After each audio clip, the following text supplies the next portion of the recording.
राहुलवरून अजित आणि कविताचे रोजच भांडण होत असे. फक्त 2च वर्ष लग्नाला झाले असून सुद्धा या नवरा बायकोचे वैवाहिक आयुष्य चांगले नव्हते. अजितला नेहमी त्या सुखासाठी कविताकडे मागणी करावी लागायची, पण कविता नेहमीच त्याला भांडण करून आपल्यापासून दूर ठेवायची. अजितचा स्वभाव हा शांत होता, म्हणून तो कधीच काही गोष्टी मनावर घेत नसे. तिथेच सोडून तो आयुष्य आनंदाने जगण्याचा विचार करायचा आणि बायकोला समजून घ्यायचा, कारण तो मनापासूनच बायकोवर प्रेम करायचा. पण बायको मात्र नेहमीच चिडचिड करत असे आणि भांडत असे. राहुल कविताचा भाचा होता. आपल्या शिक्षणासाठी तो आपल्या आत्याकडे आणि मामाकडे राहत होता. राहुल वाईट मित्रांच्या संगतीत राहून वाईट नादाला लागला होता. अजित नेहमीच त्याच्या काही गोष्टींची विचारपूस करत असे. ही गोष्ट मात्र कविताला आवडत नव्हती. तो माझ्या भावाचा मुलगा आहे, कधीच काही वाईट करणार नाही. तुम्ही त्याला असे वेडेवाकडे प्रश्न विचारत जाऊ नका, असं ती अजितला बोलत असे. पण अजित कविताला बोलायचा, अगं मी त्याच्या चांगल्यासाठीच विचारत असतो. तो आपल्याकडे इथे राहतो म्हणजे आपली जिम्मेदारी आहे. पण कविता कधीच अजितला समजून घेत नव्हती. ती त्याच्यासोबत भांडण करत असे. एके रात्री अजित कामावरून थकून घरी आला होता. त्यानं जेवण केलं आणि झोपायला रूममध्ये आला. त्याला काही केल्या झोप येतच नव्हती. त्याला मानसिक तशीच शारीरिक गोष्टींचीही गरज होती आणि म्हणून तो आपल्या बायकोला जवळ करण्याचा प्रयत्न करतो. पण ती लगेचच त्याला आपल्यापासून दूर ढकलते आणि बोलते, हे बघ अजित, मला असा हात लावत जाऊ नको, मला आवडत नाही, घे झोपून आता. तेव्हा अजित बोलतो, अगं कविता, आपल्या लग्नाला फक्त 2 वर्ष झाले आहेत आणि तू इतक्या लवकरच मला तुझ्यापासून दूर करते आहेस. तू थोडंसुद्धा मला समजून घेत नाहीस. तेव्हा कविता त्याला बोलते, हे बघ अजित, लग्नाला जरी 2 वर्ष झाले तरी रोजच तू जर माझ्याकडून हनीमूनची अपेक्षा करत असेल तर ते शक्य नाही. मला अजिबात या गोष्टी आवडत नाहीत. माझ्यापासून तू दूर राहत जा. मला हात लावत जाऊ नकोस इथून पुढे, असा डायरेक्ट मला अजिबात सहन होत नाही. इतकं म्हणून ती लगेचच झोपून गेली. पण इकडे अजितला खूप वाईट वाटलं. त्याला झोप येत नव्हती म्हणून तो असाच फोन बघत होता आणि तितक्यातच त्याला फेसबुकवरून त्याच्या कॉलेज मैत्रिणी म्हणजेच आरतीचा मेसेज आला. त्याला खूप छान वाटलं. त्यानं पण तिला मेसेज केला. दोघं पण बराच वेळ एकामेकांशी बोलले. आता रात्री बोलता बोलता कधीतरी त्याला झोप लागली.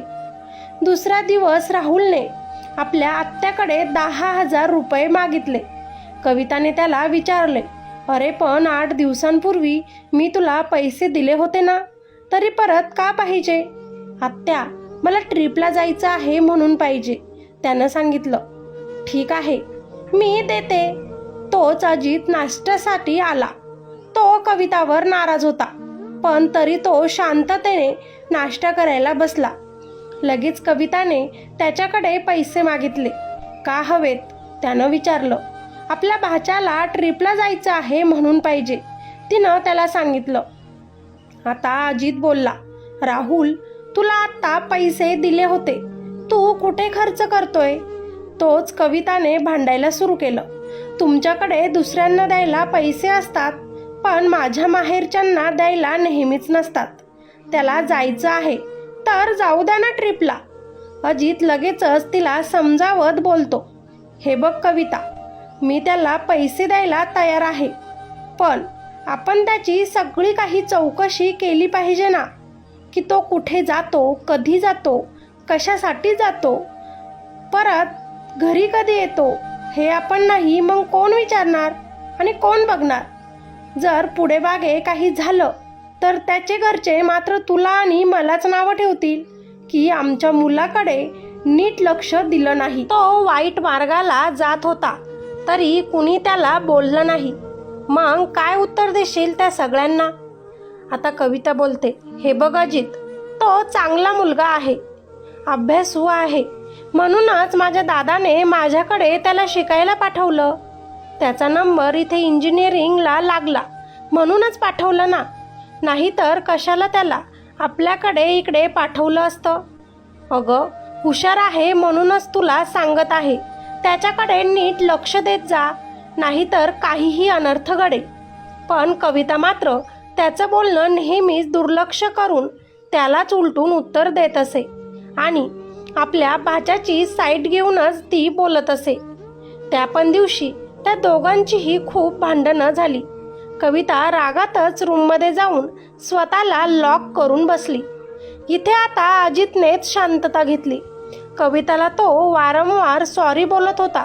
ठीक आहे, माझंच चुकलं, नाही विचारणार इथून पुढे त्याला काही, तो तिला बोलत होता. दरवाजा उघडण्यासाठी सांगत होता, पण कविता त्याला एकही उत्तर देत नव्हती. स्वतःला रूममध्ये बंद करून ती बसली होती. आता अजितसाठी हे नेहमीचंच झालं होतं. त्याने आपल्या खिशातून 10,000 रुपये काढले आणि राहुलच्या हातावर टेकवले आणि जा, कुठे ट्रिपला जायचं तेही बोलला. पण मजा करण्याबरोबरच अभ्यास करायचं मात्र विसरू नकोस. तुझ्या घरच्यांनी खूप आशेने तुला इतकं दूर शिक्षणासाठी पाठवलं आहे, हे सुद्धा विसरू नको. अजित आता विचार करतच घराच्या बाहेर पडला. मनात त्याचा एकच विचार चालू होता, हे असं कधीपर्यंत चालेल? आपली बायको कधी आपल्याला समजून घेईल? मी कितीही चांगलं सांगितलं तरी तिला ते वाईटच वाटतं. मी राहुलला इतकं जीव लावतो, त्याला माझ्या कुटुंबातील मानतो, तरीसुद्धा त्याच्यावरून कविता माझ्यासोबत भांडण करत असते. रात्री झोपताना काही गोष्टी मी तिच्याकडून मागितल्या तर तिला त्या द्यायलाही माझ्यासाठी वेळ नसतो. कित्येक महिने झाले मला आठवत नाही की आमच्यात संबंध कधी पडले असेल ते. आता तो खूपच नाराज होऊन विचार करत असतो, अशा या नात्यात राहण्यापेक्षा आम्ही दूर झालेलो योग्य आहे का? आता तिच्यापासून दूर राहण्याचे विचार तो करत होता. असला नवरा बायकोचं नातं काय कामाचं, ज्यामध्ये प्रेम संबंधच नसतील. तिला जर माझ्याबद्दल काही भावनाच नसेल तर अशा नात्यात मी तिच्यासोबत राहून तरी काय उपयोग? तो कवितापासून दूर राहायचा आता विचार करू लागला होता, कारण त्याला आता हे सगळं काहीच सहन होत नव्हतं. त्याच्याकडे भरपूर असा पैसा होता, स्वतःचा बंगला, गाडी, सगळं काही होतं त्याच्याकडे. पण बायकोचं सुख त्याला मिळत नव्हतं. शारीरिक गरज त्याची पूर्ण न झाल्यामुळे तो त्याच्या ऑफिसमध्ये गेल्यावरही निराश राहत असे, चिडचिड करत असे आणि त्या गडबडीतच त्याच्याकडून कामात सुद्धा काही चुका होऊन जायच्या, ज्यामुळे त्याला त्याच्या बॉसचे बोलणेही ऐकावे लागायचे आणि म्हणूनच त्याच्या मनात असा तिच्यापासून दूर राहण्याचा विचार आला होता. तो आपल्या नवऱ्या बायकोच्या नात्याला आता एक शेवटचा चान्स द्यायचं ठरवत होता मनोमन. म्हणून त्याही रात्री त्यानं स्वतःला शांत ठेवून माघार घेऊन आपल्या बायकोची समजूत काढली. तिला तो सॉरी बोलला, पण त्याची बायको याही वेळी त्याला न समजून घेता भांडण करून रुसून बसली. त्यानं तिला बरंच मनवलं आणि तिला जवळ करण्याचा प्रयत्नही केला, पण नेहमीप्रमाणे तिनं त्याला स्वतःपासून दूर ढकललं. तुला सांगितलेलं समजत नाही का अजित, माझ्याजवळ तू यायचं नाहीस ते? मला या गोष्टी अजिबात आवडत नाही. झालं लग्न आपलं, इतके दिवस केलंच ना आपण हे सगळं, मला हे आवडत नसतानाही. ती त्याला रागवून बोलत होती. तो मात्र डोळ्यात पाणी येऊन तिच्याकडे बघत होता. तिला त्याच्या त्या इमोशनचा, त्याच्या त्या नाराजगीचं किंवा त्याच्या कुठेतरी मन दुखलं असेल याचा काहीही एक फरक पडत नव्हता. आपलं स्वतःचं सेपरेट ब्लँकेट घेऊन ती आता झोपून गेली. इकडे मात्र आजही त्याचा डोळा लागला नाही. मग काय, त्यानं आरतीला मेसेज केला, तिनंही त्याला रिप्लाय केला. मेसेजवरून आज फोनवर बोलणं झालं. तू कुठे राहतेस, अजितनं आरतीला विचारलं. आरतीने सुद्धा आपला ॲड्रेस त्याला दिला. अजितने तिला विचारलं, इतके दिवस तू कुठे गायब होतीस? कॉलेज संपलं तसं तू कुठेही दिसली नाहीस. तेव्हा आरतीनं त्याला सांगितलं की नवऱ्यासोबत मी UKला राहत होते, पण गेल्या 6 महिन्यांपासून मी इथे इंडियामध्ये आलेली आहे, म्हणूनच त्या दिवशी तुला मेसेज केला होता. आता आपण उद्या भेटूयात का? आरतीनं त्याला विचारलं. आणि हो, भेटू ना, मी उद्या नक्कीच येतो, तू दिलेल्या ॲड्रेसवर, त्यानंही हसूनच तिला सांगितलं. बराच वेळ गप्पा मारून त्या दोघांनी फोन ठेवला. आज कुठेतरी त्याला छान वाटलं होतं आणि त्या आनंदातच तो आज झोपलाही. ठरल्याप्रमाणे तो आपला आवरून ऑफिसला निघाला. ऑफिसवरून लवकर सुट्टी घेऊन आरतीनं पाठवलेल्या त्या ॲड्रेसवर तो गेला आणि घराची बेल वाजवली. आणि समोर असं आरतीला साडीमध्ये बघून तो तिच्याकडे बघतच राहिला, कारण आरती खूपच सुंदर दिसत होती. तेव्हा आरती त्याला बोलली, काय झालं अजित, असा का बघतोयस? अगं, कॉलेजच्या क्रशला असं समोर बघून थोडं वेगळंच वाटत आहे मला. आता आरती हसली आणि तिनं त्याला विचारलं, मी तुझी क्रश होते? तर मग आधी का सांगितलं नाहीस तेव्हा? अगं, सांगण्याची कधी हिंमतच झाली नाही माझी. तो हसूनच तिला बोलला, अरे, जर तू मला सांगितलं असतं की मी तुझी क्रश आहे, तर आज आपण दोघे असं एकामेकांसमोर उभं नसतो, लग्न करून आपला संसार करत असतो. ती मजाकमध्येच त्याला बोलली. दोघंही हसून आता एकत्रच घरामध्ये गेले. इकडूनच्या तिकडूनच्या कॉलेजच्या बऱ्याच गप्पा त्यांनी सोबतच मारल्या. आता अजितनं तिला आपल्या मॅरिड लाईफबद्दल विचारलं. तुझे मिस्टर काय करतात ते विचारलं.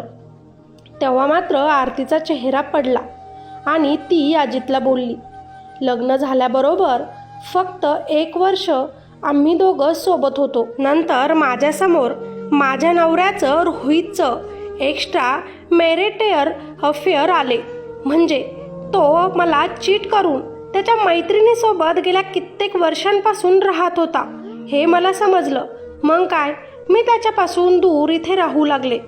आमचा अजून तलाक झाला नाही, अजूनही आम्ही नवरा बायकोच आहोत, पण आम्ही सोबत एकाच घरात राहत नाही.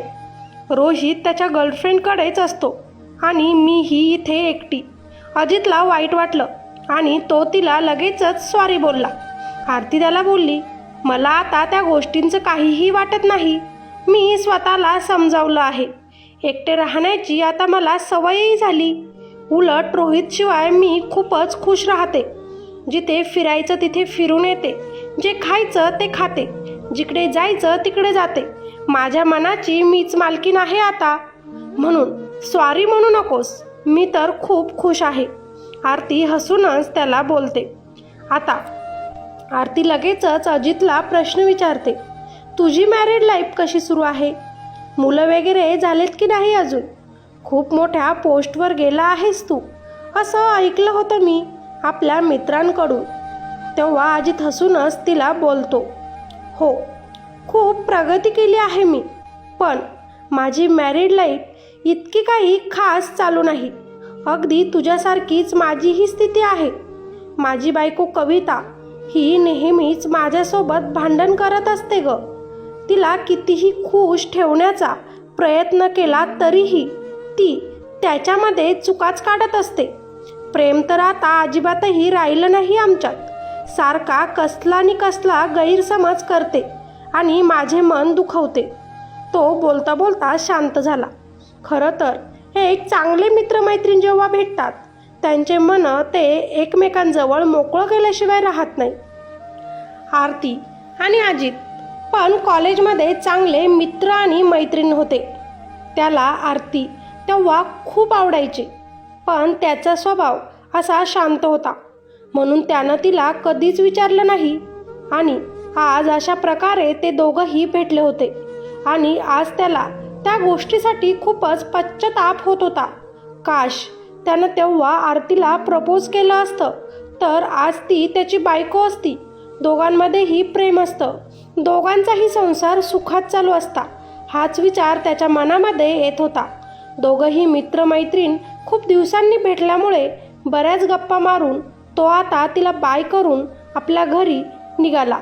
घरी जात असताना त्याला राहुलच्या कॉलेजमधून फोन आला. तुमचा राहुल कॉलेजला नियमितपणे येत नाही. त्याचे 3 सब्जेक्ट फेल झालेले आहे. कॉलेजची फीसुद्धा त्यानं पूर्ण अशी भरली नाही. आता मात्र अजितचा परत पारा चढतो. तो मनातच विचार करतो की असे नातेवाईकांमधील मुलं खरंच घरी शिकायला आणू नये, कारण त्यांचं जर काही वाईट झालं, बॅक लागले, तर सगळा दोष मात्र ते मुलं ज्यांच्या घरात राहत असतात त्यांच्यावरच येतो. आता तर त्या कविताचं डोकंही सध्या कुठे बिझी असतं कुणास ठाऊक. तिला काहीही सांगायला गेलं तर ती परत माझ्यावरच बरसते. आता तो घरी पोहोचल्याबरोबर राहुलला बोलवतो आणि कॉलेजमधून फोन आला होता ते सांगतो. तुझे 3 सब्जेक्ट बॅक कसे राहिलेत याचे कारण तो राहुलला विचारतो. तुला सगळं काही अवेलेबल असताना तू असं कसं करू शकतोस? फी भरायला दिलेले पैसे तू कुठे वापरलेस? एका पाठोपाठ बरेच प्रश्न राहुलला आता अजित विचारतो. ते ऐकून राहुल घाबरतो आणि आपल्या आत्याच्या मागे जाऊन तो शांत उभा राहतो. त्याला माहिती होतं अजित मामांच्या बोलण्यापासून आता फक्त आणि फक्त आपल्याला आत्याच वाचवू शकते. खरं तर कविताचं इथेच चुकत होतं. तिनं सुद्धा आपल्या भाच्याचा कान पकडून त्याला विचारायला हवं होतं. त्याच्याकडून प्रश्नांची उत्तरं घ्यायला हवे होते. भावाला फोन करून सांगायला हवं होतं की तुमचा मुलगा इथे काय करत आहे. पण तिनं असं काहीही न करता आपल्याच नवऱ्याला त्याच्यावरून बोलणे केले, काहीही रागवली. अजित मात्र आता पुढे काहीही न बोलता तुझा भाचा आहे, तू बघून घे. त्याचं जर काही बरं वाईट झालं, काही वाईट गोष्टी तुला ऐकायला आल्यात, तर तू आणि तुझा तो भाऊ तुम्हाला जे करायचं ते तुम्ही करा. मला आता अजिबात मध्ये घेऊ नका म्हणत तो आपल्या रूममध्ये निघून गेला. इकडे कविता आपल्या भाच्याला काही नाही, नको टेन्शन घेऊस, मी आहे ना, मी बघेल त्यांच्याकडे, तू तुझा अभ्यास कर म्हणत आपल्या रूममध्ये आली. आज तिला अजितमध्ये थोडासा पहिल्यांदा बदल वाटला. अजितनं आज तिच्याजवळ यायचा प्रयत्नही केला नाही. तो आज तिच्या अगोदरच झोपलेला होता. तिनं येऊन रूममध्ये जरा बडबड केली. त्या बडबडीनेही त्याला काहीच फरक पडला नाही. नवऱ्याला काही फरक पडत नाही बघून तीही आता झोपून गेली. असेच दिवस जात असताना एक दिवस अजितला खूपच एकटं वाटत होतं. बायकोकडून प्रेम भेटत नव्हतं हे त्याला माहीतच होतं. म्हणून अशातच तो परत एकदा आरतीकडे गेला, कारण तीच त्याला फक्त समजून घेत होती, त्याला आनंद देत होती, त्याला हसवत होती. म्हणून आरती ही त्याच्यासारखीच एकटी होती आणि तोही एकटा होता. त्याचं पूर्ण मन त्यानं आरतीसमोर आज व्यक्त केलं. एकटं वाटतं, काय करावं ते सुचत नाही, हे सगळं काही तो आरतीजवळ आज बोलला. आरतीची ही परिस्थिती काही वेगळी नव्हती, म्हणून तिनं त्याला लगेचच समजून घेतलं. आता आपण दोघांनीही टेन्शन घ्यायचं नाही. आपल्या दोघांची ही नाव ही एकाच समुद्रात वाहत आहे. आजपासून आपण दोघांनी एकामेकांची काळजी घ्यायची असे दोघंही ठरवतात आणि एकामेकांच्या गळ्यात पडतात. मित्र मैत्रीण तर ते अगोदरच कॉलेजपासून होते, पण आज त्याच्यापेक्षा त्यांचं नातं हे पुढे गेलं होतं. जे बायकोकडून त्याला मिळालं नाही, आरतीनं ते आज त्याला दिलं होतं. एखादा पुरुष जेव्हा स्वतःला एकटं फील करतो तेव्हा गरज असते त्याला प्रेमाची. ती गरज आरतीनं त्याची पूर्ण केली होती. आरती आणि अजित हे आज पूर्णपणे मनापासून एकत्र झाले होते. त्यांच्यामध्ये आजपासून अनैतिक संबंध सुरू झाले होते. दोघांनीही एकामेकांना स्वीकारलं होतं. असेच काही दिवस गेले. अजित आता खूपच खुश राहायला लागला होता, आनंदी राहायला लागला होता. त्याला आता कविताचं असं वागणंही खटकत नव्हतं. तिची कितीही बडबड चालू असली तरीही तो शांत बसत असे, तिला डोकं लावत नसे.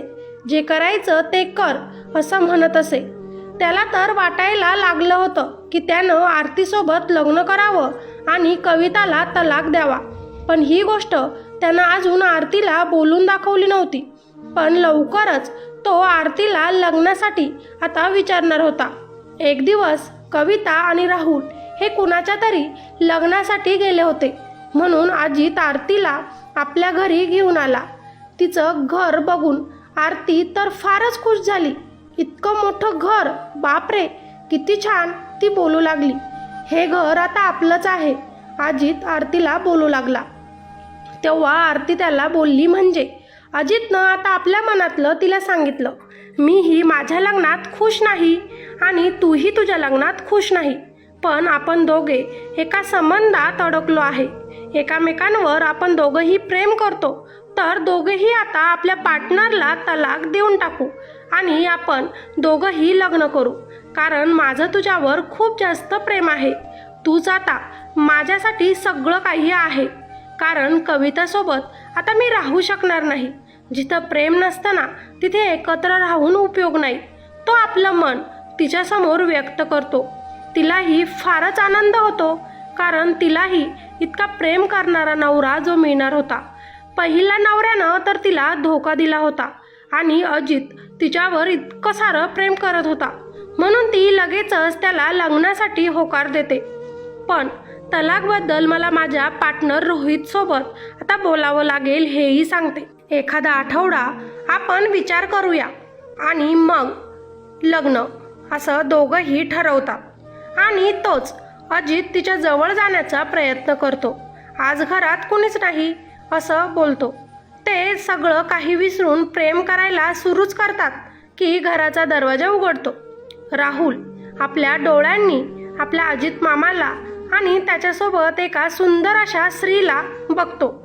राहुलला बघून अजित आणि आरती पटकन सावध होतात. अजित लगेचच राहुलला विचारतो की तू तर आज तुझ्या आत्यासोबत बाहेर गेला होतास ना, मग इतक्या लवकर का आलास? ते माझी असाइनमेंट अपूर्ण होती, त्यामुळे पूर्ण करायची होती, म्हणून आत्यासोबत गेलो नाही. तुम्हाला आत्यानं सांगितलं नाही का? तशीही तुझी आत्या मला कुठे काय सांगते, तर ही गोष्ट सांगेल, तो हसूनच बोलला आणि राहुलला आपल्या कॉलेजची मैत्रीण आरतीसोबत ओळख करून दिली. आरती जरा घाबरलीच. हा राहुल कविताला आपल्याबद्दल काही सांगणार तर नाही ना? ती अजितला हळूच बोलली. काय करेल हा राहुल? कविताला आपली चूक समजेल की नाही? अजित कवितापासून दूर होईल का? तलाक घेऊन आरतीसोबत लग्न करेल का?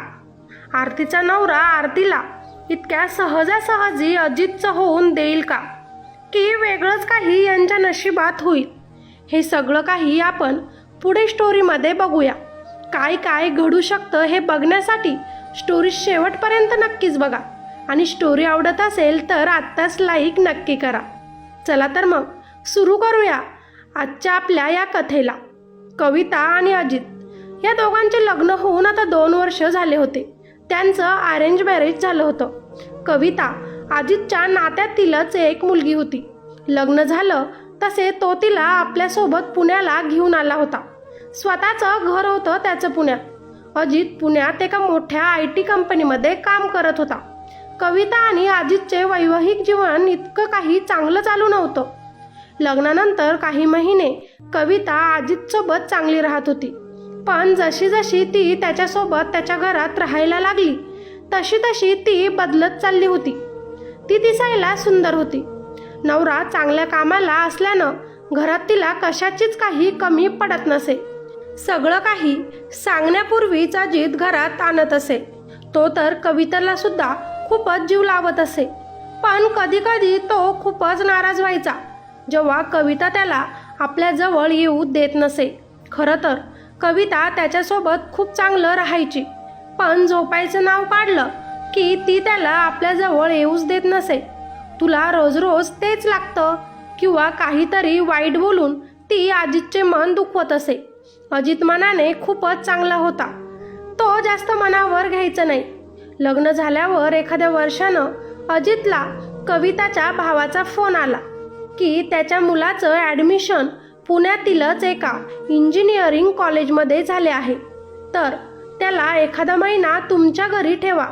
त्याला रूम मिळाली की आम्ही त्याला रूमवर शिफ्ट करू. अजित मनाने खूपच चांगला होता. त्याने लगेचच कविताच्या भावाला सांगितलं, रूमवर का? आपलं घर आहे ना, तो कविताचा भाचा आहे. तसं पण आमचं घर खूपच मोठं आहे. तो आमच्याकडे इथेच राहील आणि कविता आणि माझे लक्ष पण त्याच्यावर राहील. म्हणजे तुम्हाला पण काही त्याचं टेन्शन राहणार नाही. आता तर कविताच्या भावाला खूपच आनंद झाला. तुम्ही खूपच चांगले आहात. माझ्या बहिणीला नशिबाने तुमच्यासारखा नवरा मिळाला. अशी बरीच स्तुती अजितची तिच्या भावाने केली.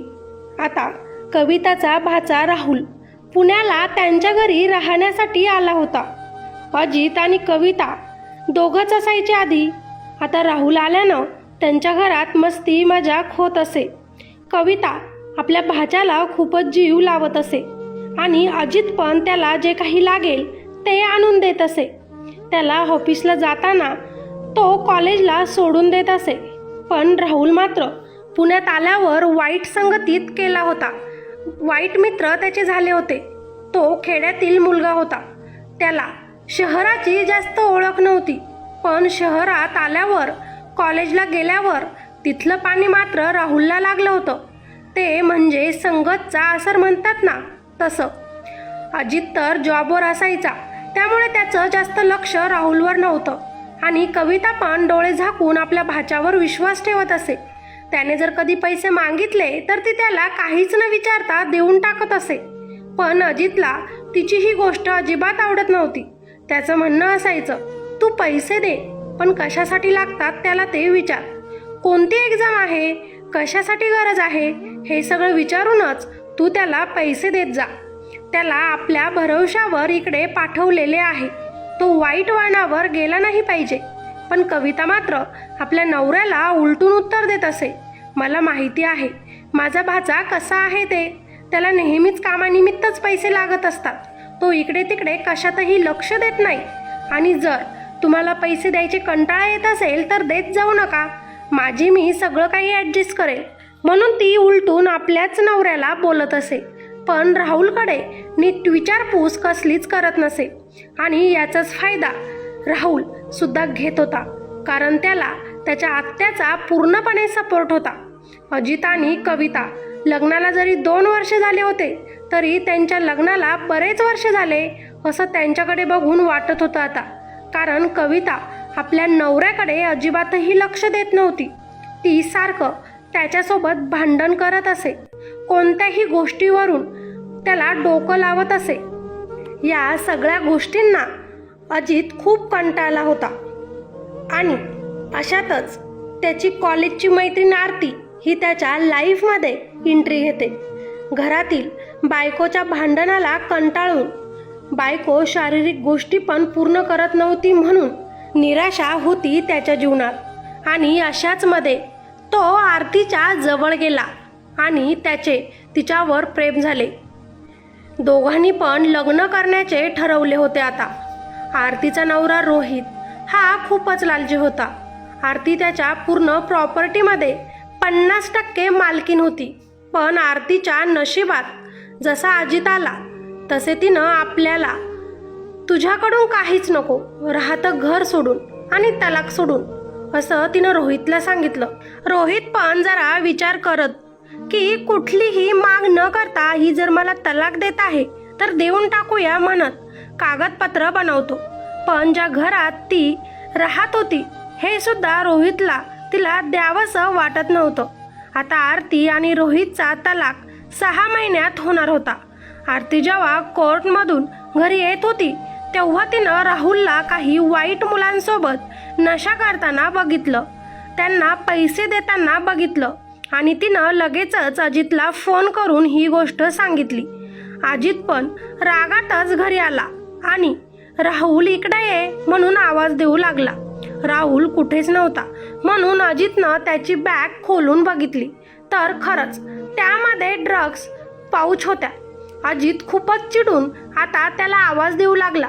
राहुल आल्याबरोबर अजितनं त्याला गालात मारली. आमच्या घरात इथून पुढे हे चालणार नाही, तुझ्या घरी तू निघून जा, असा म्हणू लागला. तेव्हा कविता परतच त्याची बाजू घेऊ लागली. तेव्हा अजितनं तिलाही शांत केलं आणि तुझ्या लाडक्या या राहुलला विचार, हा कोणती नशा करतो ते. तेव्हा राहुल बोलू लागला, मला माहिती आहे मामा, तुम्ही माझ्यावर हा आरोप का लावला आहे ते. तुम्हाला आणि त्या लेडीजला मी सोबत इथे बघितलं ना म्हणून. आणि तुम्हाला आता भीती आहे की मी आत्याला सांगून देईल म्हणून तुम्ही असं बोलताय ना. आता कविता खूपच घाबरली. हा काय बोलतोय अजित? कोणती लेडीज आणि कुठे आली होती? म्हणजे तू त्या बाईला माझ्या बेडरूमपर्यंत नेलंस? ती रडूनच अजितला विचारायला सुरू करते.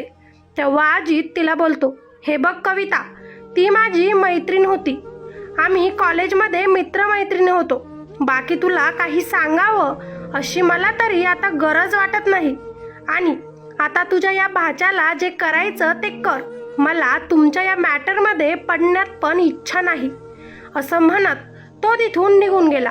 इकडे मात्र कविता विचार करू लागली. अजित आता काही महिन्यांपासून तिला जवळ करण्याचा प्रयत्नही करत नव्हता. तिला काही बोलतही नव्हता हे तिला आठवत होतं. ती आपल्या राहुलला समजावून सांगते आणि आपल्या बेडरूममध्ये येते. अजित जवळ जाते, त्याला जवळ घेण्याचा प्रयत्न करते. पण अजितसाठी आता आरतीच सगळं काही होती आणि आरतीला त्याला धोका द्यायचा नव्हता. म्हणून तो कविताला बाजूला करत झोपून घेतो. पण कविता मात्र आता खूपच दुःखी होते. माझा नवरा मी जवळ येऊ देत नव्हते म्हणून दुसऱ्या मुलीच्या नादी तर लागला नाही ना. त्याला दुसरं कुणी आवडत तर नाही ना. असं विचार करून गुपचूपच अजितचा फोन घेत तो चेक करते. कारण तिचं मन पण कुठेतरी आता त्याच्यावर संशय घेऊ लागलं होतं. आणि अजित आणि आरतीची ती आता पुढे चॅट वाचते. आता तर तिला धक्काच बसतो की तिचा नवरा दुसऱ्या कुणाचा तरी झाला होता. अजितला जाग आल्यावर तो पटकनच आपला फोन कविताकडून घेतो आणि तिला रागवतो. माझ्या फोनला इथून पुढे तू हात लावू नकोस असंही म्हणतो. कविता काही विचारणार, भांडण करणार तर तोच तिला आज बोलतो की हो, आहे माझं आता दुसऱ्या मुलीवर प्रेम आणि त्यासाठी मजबूर तूच केलं होतंस मला. चिडूनच आता तिला बोलून तो आरतीकडे निघून जातो. इकडे मात्र कविता फारच टेन्शन घेत होती. आपण खरंच चुकलो असं तिला वाटत होतं. पण त्याचा काहीच उपयोग आता होणार नव्हता. कारण सकाळी सकाळी अजित तिचे आणि त्याचे तलाकचे कागद घेऊन कविताला बोलतो, कविता, मला तलाक पाहिजे आहे तुझ्याकडून. मी तुझ्यासोबत आता इथून पुढे राहू शकणार नाही. कविता ते ऐकून खूपच रडायला लागते. मला माफ कर अजित, मी चुकले असंही ती बोलते. आणि त्याला आपलं रहस्य सांगते ज्यामुळे ती त्याच्या जवळ जात नव्हती. की लहानपणी माझ्यासोबत शोषण झाले होते आणि तेव्हापासून मला या गोष्टी अजिबातही आवडत नव्हत्या. जेव्हा जेव्हा आपल्यात हे घडत होतं तेव्हा तेव्हा मला माझं बालपणच आठवत होतं आणि म्हणूनच माझी खूपच चिडचिड व्हायची आणि मी त्यामुळेच तुला माझ्यापासून दूर करायची. पण आता मी डॉक्टरकडे गेली आहे. माझी ट्रीटमेंट पण पूर्ण झाली आहे. मी आता तुला कधीच निराश करणार नाही. तुझ्यावर खूपच प्रेम करेल. मला एक चान्स दे बोलून ती त्याच्या पायाशी बसत रडते. तो तसाच आता तिथून आरतीकडे येतो. त्याला तर काय करावं तेच समजेना. आता तो आरतीला सगळं काही घरात घडलेलं सांगतो. पण त्याला आरती बोलते, हे बघ, मी तुझ्यासाठी माझ्या नवऱ्याला तलाक दिला. प्रॉपर्टीमधील माझा हिस्सा पण त्या राहुलला मी देऊन टाकला. आणि जर तू माझ्यासोबत लग्न करणार नसेल तर मी माझ्या जीवाचं काही पण करेल. अजितचं आता खरंच मनापासून आरतीवरच खूप प्रेम होतं. त्याला लग्नाचे ते 2 वर्ष एखाद्या सजेप्रमाणे वाटत होते. कारण त्यात त्याला खूपच त्रास झाला होता. त्यानं खूप विचार केला आणि आपल्या बॅग भरून तो कविताला बोलला, हे बघ कविता, तुला जो काही प्रॉब्लेम होता तो तू मला शेअर करू शकत होतीस. आपण दोघांनी मिळून त्यावर उपाय शोधला असता. पण तू फक्त माझ्यासोबत भांडण केलंस. मला तर राहुल आणि तू सारखेच होते. त्याचं पण चांगलं व्हावं म्हणूनच मी त्याला समजावत होतो. पण त्यानं तुझ्यामुळे माझ्या बोलण्यावर कधी लक्ष दिलं नाही आणि आज त्याला नशेची ही आदत लागली. आता मी तुझ्या भावाला पण हे सांगितलेलं आहे सगळं, आणि तुला जे करायचं ते तू करू शकते. ती फक्त रडत होती. तो लगेचच बोलतो, मला माहिती आहे तुला आता खूपच वाईट वाटत असेल, पण मी आरतीवर आता खरंच खूप प्रेम करतो आणि आपला तलाक झाल्यावर मी तिच्यासोबत लगेचच लग्न करेन आणि तिच्यासोबतच आता राहील. तू पण आता तुझ्या आयुष्यात पुढे जा. माझं घर आज मी सोडून जातोय. तुला इथे जितकं दिवस राहायचं तू राहू शकतेस. कपाटात तलाक पेपर आहेत. सह्या करून तू आता मला ते पाठवून दे, कारण आता मी इकडे परत कधीच येणार नाही. कविता रडत होती. माझं चुकलं असं सांगत होती, पण आज अजित तिला बोलून मोकळं झाला होता आणि आपलं घर सोडून तो कायमचं आरतीकडे राहायला गेला होता. रोहितने पण आरतीला तलाक दिला होता, पण कविता मात्र अजून पण सह्या करत नव्हती. सारखं रडत होती. तिची ती हाल बघून राहुल चाकी दाखवून आरतीला घाबरवत होता की माझ्या आत्या आणि मामामधून तू जा, नाहीतर तुला सोडणार नाही. आरती खूपच घाबरली. तिनं ही गोष्ट अजितला सांगितली. अजितनं आता कविताच्या भावाला सगळं खरं खरं सांगितलं आणि तुमचा मुलगा आणि बहीण तुम्ही इथून घेऊन जा हे पण सांगितलं.